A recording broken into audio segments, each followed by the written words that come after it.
right, guys. I'm going to tell you three stories this morning. Two about a 9-year-old boy, and one about a 68-year-old grown-ass man. I have no idea, but could be something personal. I grew up in a wonderful family. My mom and dad were loving, they were attentive, they were encouraging, they were affirming. I had two brothers, one younger, one older. They were none of those. My younger brother would irritate me. My older brother would, I'll give you an idea of my older brother. My older brother, he figured out that if he talked to me, he would come in late from dates and I'd already be asleep. And he figured out that if he talked to me in my sleep, I would answer back, So I would talk in my sleep. And so over time, he figured out if I ask him questions, ask me questions, I would answer back in my sleep. And he discovered things about me that I don't want anyone to know, all right? So my brothers, it was still a fun and wonderful family. I was really, really lucky. My dad, when I was 9 years old, my dad helped me buy a fishing rod and a tackle box. There's nothing I loved more than going out into the woods and down to Johnson's Slough and catching snakes and frogs and tadpoles and fish and so on. So my dad, he's like, he wanted to feed that. And so he helped me buy a fishing rod and a tackle box. And then we went on vacation that year to Glen Lake in Michigan. And, my dad was on vacation, and I'm telling my dad, we got to go fishing, and you got to get up at 5 a.m. That's when they bite, And my dad's like, I got you the rod, I'm on vacation, I'm not getting up at 5. So I went to my mom. I said, Mom, you got to take me out at 5 a.m. She said, all right, I'll do that. I said, but set your alarm. I don't need to set my alarm, just set my mental alarm clock. I'm like, we'll be going out at 9. But sure enough, 5 o'clock in the morning, she's shaking me, waking me up, and we go out onto the lake, and the mist is on the water, and we're puttering out, like that, and we get out to a spot that I was sure there would be fish. And we drop it in, the whole deal, the worm and the sinker and the bobber and all that kind of stuff. And we're sitting there, and my blessed mother is like, so what happens when they bite? And I'm like, oh, no, I've never done this before. Just watch that. So, and then it goes bloop, bloop, bloop. And I'm like, blah, blah. And I caught this big, largemouth bass, and we were thrilled. We were so excited. We kept it, we put it in the boat. We go puttering back, and I said, we got to eat it. I got to eat it, She's like, well, do you know how to, fillet it? No idea, no idea. But we managed it. Before we cut that fish up and ate it, my mom did a wood burning of the fish. There's my fish, This is my trophy, all right? She was she's still around. She's 97 years old, just a marvelous, marvelous woman, a woman of prayer, and a woman that truly loved her kids. My dad died young. He died at 50 years old. And my mom finished raising us boys, and I can't tell you enough. I was blessed too with wonderful grandparents. My grandfather came back from the Holy Land that very year, and he brought back this New Testament for me. And inside, he wrote this: to my grandson Tom, may this great book be a guide for you throughout your entire life, and may God's richest blessings be yours always. This is my prayer for you. Gramps. And I have cherished this ever since. I was 9 years old. However, things went south for me when I reached fourth grade. My teacher was Mrs. Dudek. And as wonderful as my family was, Mrs. Dudek was that and more at the other end of the spectrum. She was awful. I was not particularly a good student. I didn't really enjoy school. It was confining, and there was a big world out there. So I was constantly looking out the window. I was dreaming about fishing or about catching snakes, and I would talk to my neighbors, and I wouldn't hand in my homework on time, you know, and Mrs. Dudek had very little patience for that. Whenever I would be talking to my neighbor, she would get up out of her desk and she'd walk over to my desk and she'd grab me by the collar and drag me out into the hallway. She'd leave the door to the classroom open, but she would take me out in the hallway and she'd bang me up against the lockers. And she would say things like, "Tom Moucka, you're a bad boy. You're a bad boy. I wish you were never in my classroom." Bang, bang, bang. All the kids are listening. "You're the kind of boy that's going to grow up to be a criminal. You're a bad boy." Then I'd start crying, you know, I'd cry, and she'd drag me back into the classroom. I remember one time she told Lori Napier in the front row, "Lori, you go back and sit in Tom's desk." And she shoved me into Lori's desk in the front row.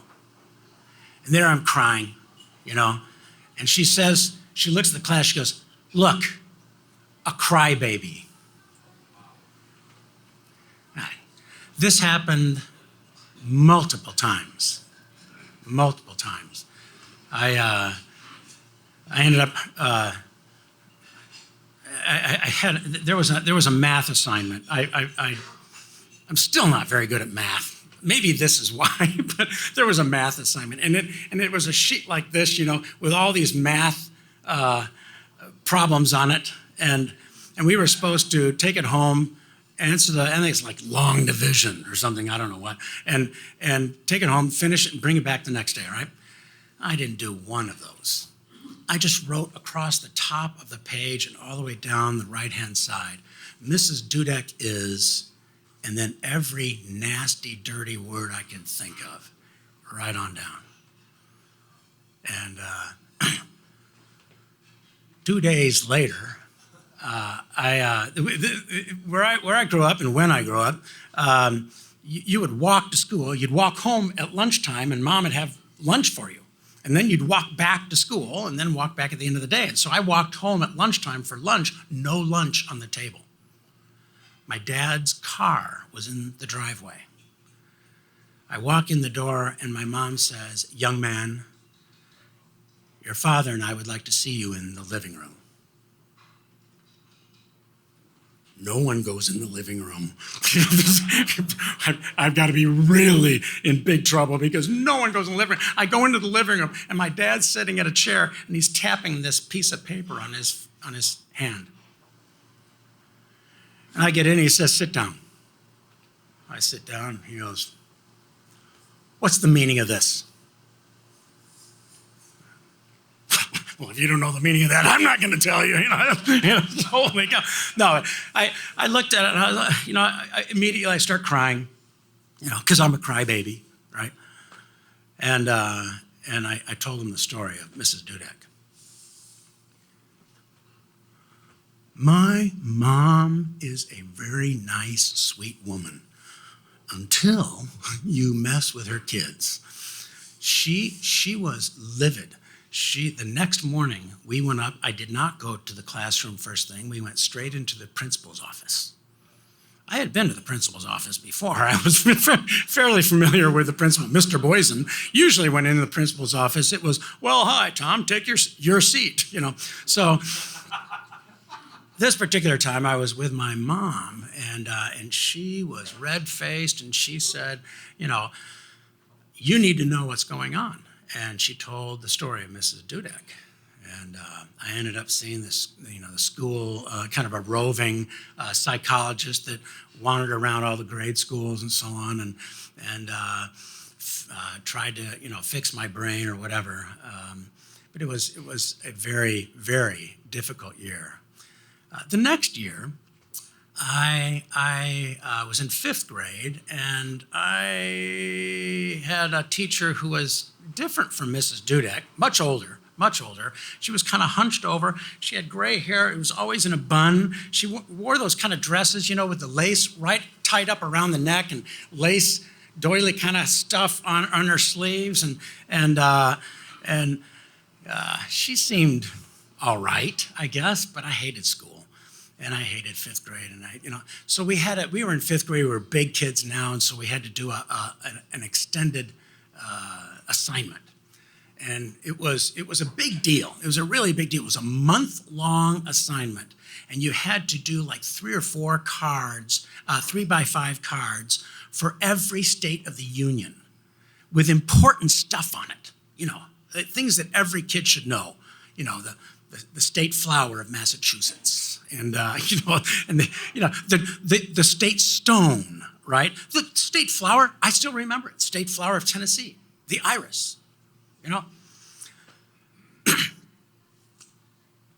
It came time to hand in our month-long assignment. We were supposed to put them into checkbook boxes. Remember checkbook boxes, right? And we were supposed to put it into a checkbook box, all these index cards, and it was a big deal. And when she would call up one student at a time, and the students would go up front to her desk and put it on her desk, and she was building this pyramid of checkbook boxes. The month-long assignment, big deal. She calls each kid in turn. They walk up and they put it on the pyramid. She called my name. And she called again. And she called again. She said, "Tom, where's your assignment?"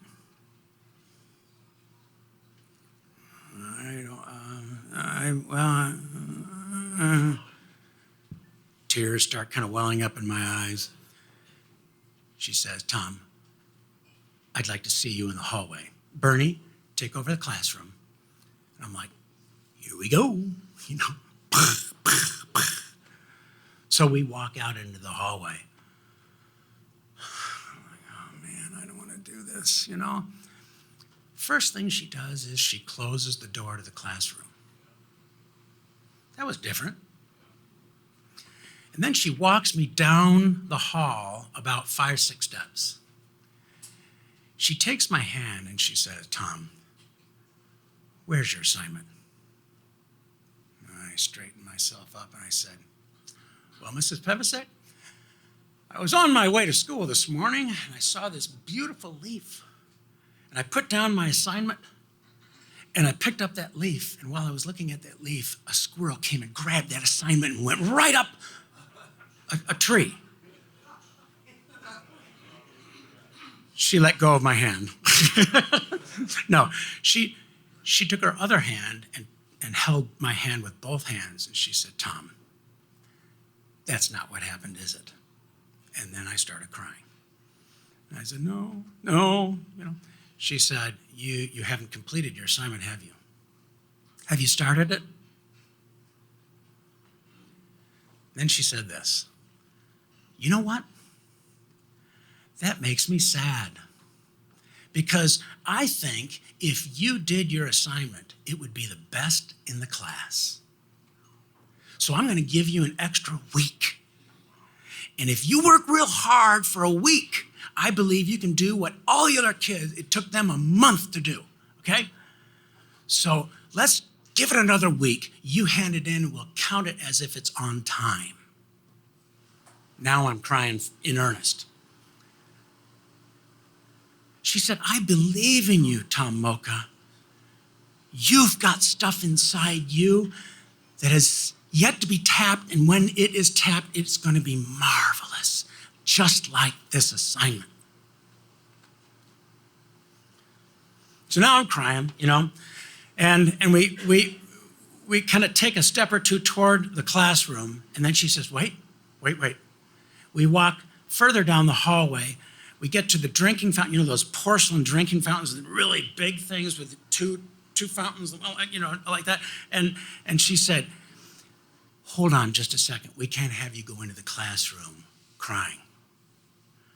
So she pulls out from her long sleeve thing, she pulls out this little hanky and she wets it she told me to splash water on my face, and then she daubed it off with her hanky. And then she said, now, let me see a big smile on your face. I smiled. She said, put your shoulders back. And when we walk into the classroom, everyone will know we've had a marvelous conversation. We open the door, I walk in, I'm smiling. Mrs. Pevasek was my redemptress in so many ways. She set me up. I should show you. This is the the checkbook box with all the cards inside and a little note from Mrs. Pevasek. I have no idea why I kept that, but I did, and now I understand.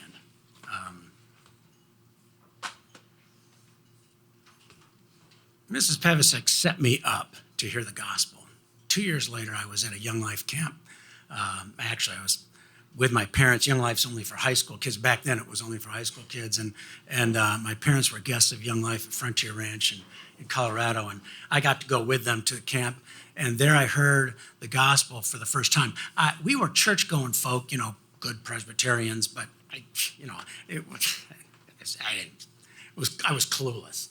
And I heard the gospel for the first time at Young Life Camp. I'll never forget Bob Mitchell. At one point in the week, he was saying, he was talking about surrendering your life to Christ. He said it's a lot like Peter, who asked Jesus if he could come out to meet him on the water. Jesus said, come on out. And he goes walking out on the water. And then of course, you all know the story. He sees the waves and all that kind of stuff. He starts sinking.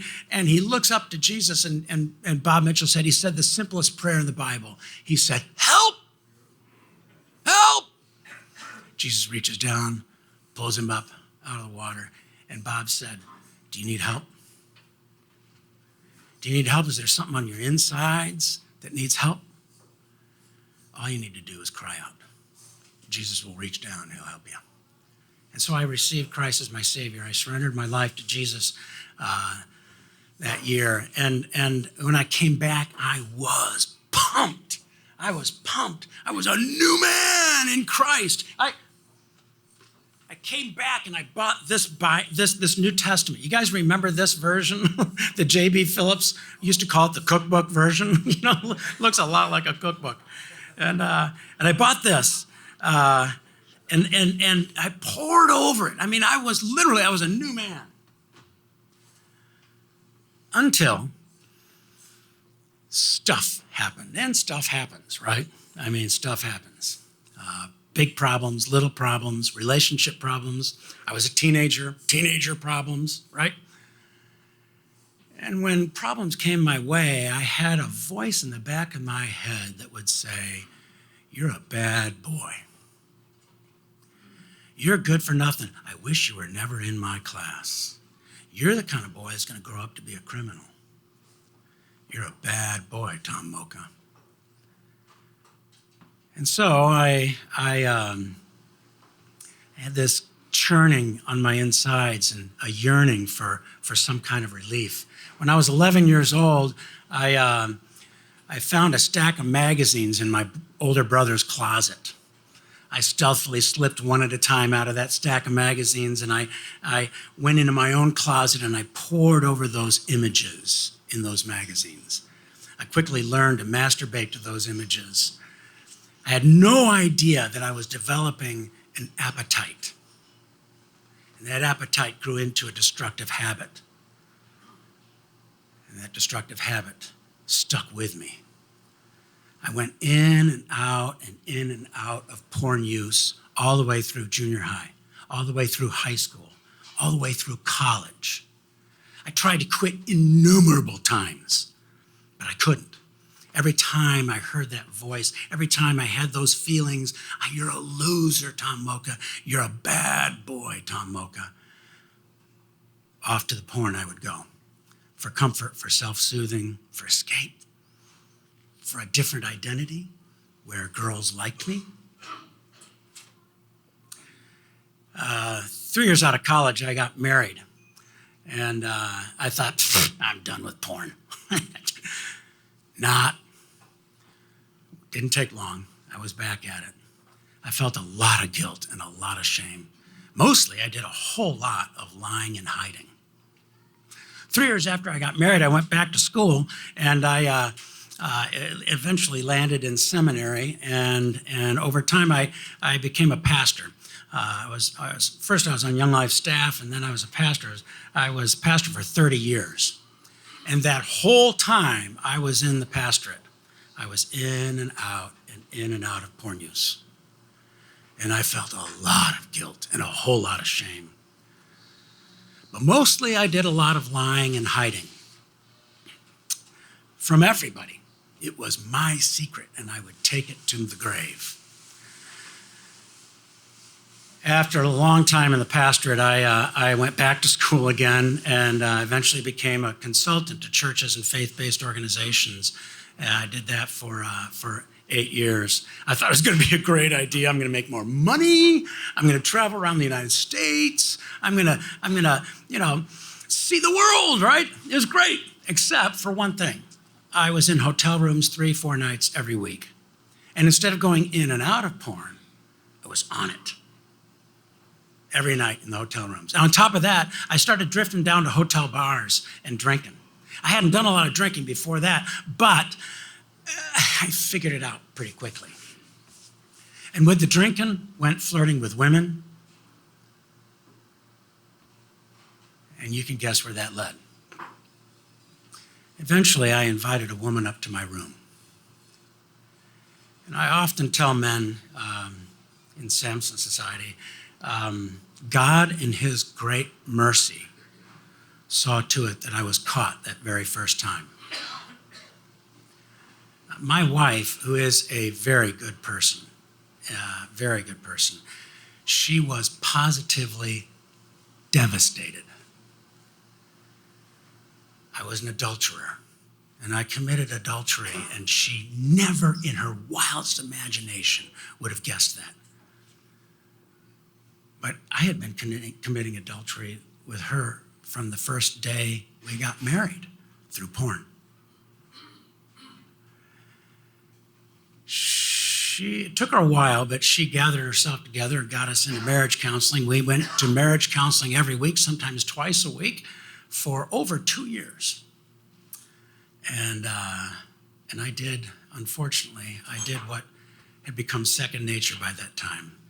I continued to lie.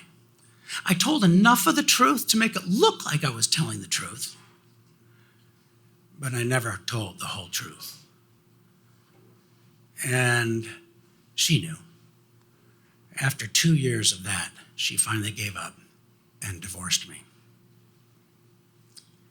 I can barely even choke out that word, divorce. I was lost. I couldn't believe it. I was divorced. I really was a bad boy. And that little boy inside me said, see, you are a bad boy. And I believed it.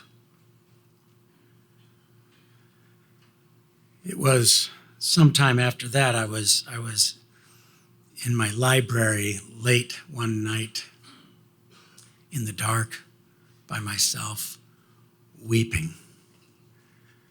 And through my tears and the darkness, the only title I could read on my shelves was Nate Larkin's book, Samson and the Pirate Monks.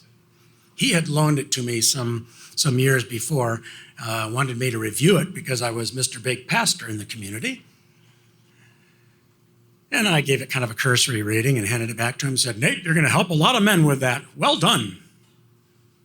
Self-righteous bullshit. because I was so hung up on my image that I couldn't even rescue myself from the garbage. So here I was years later in a puddle of tears. I got off my butt, went over, picked up that book, sat down, turned on the light, and I poured over that book, consumed it.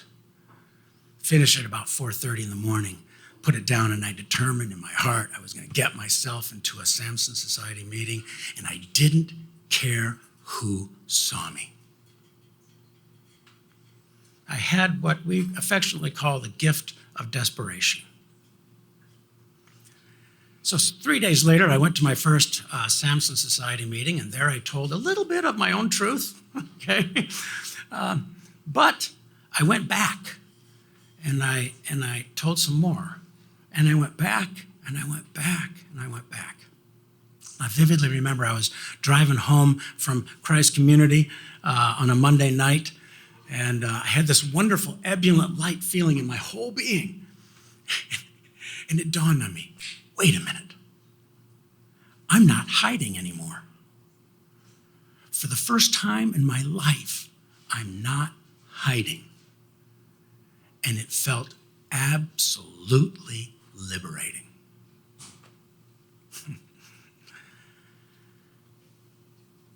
Samson Society pulled my butt out of the fire.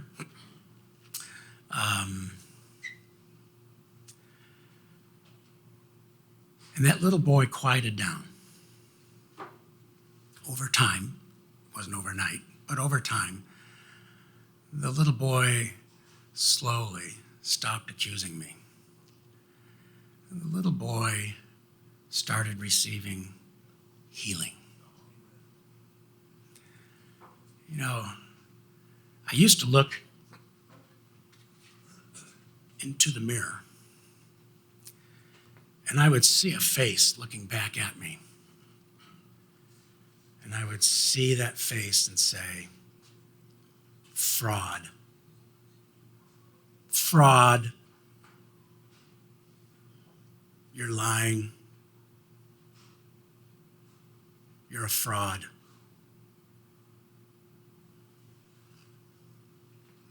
But you know what?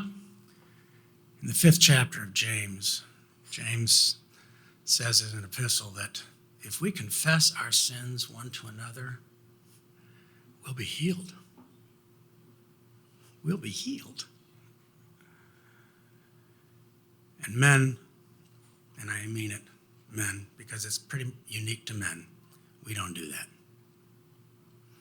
We keep it to ourselves because we're men. But there's a little boy in a lot of us. He's crying out for healing.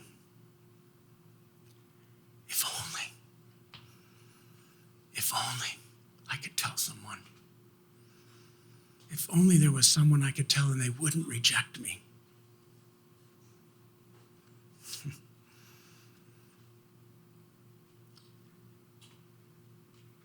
Next time you look in the mirror,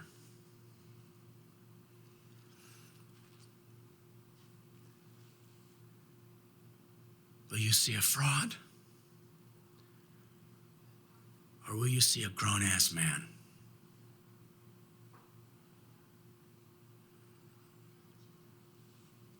That little boy in you needs healing.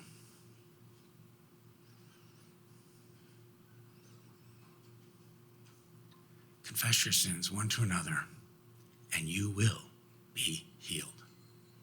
Thank you.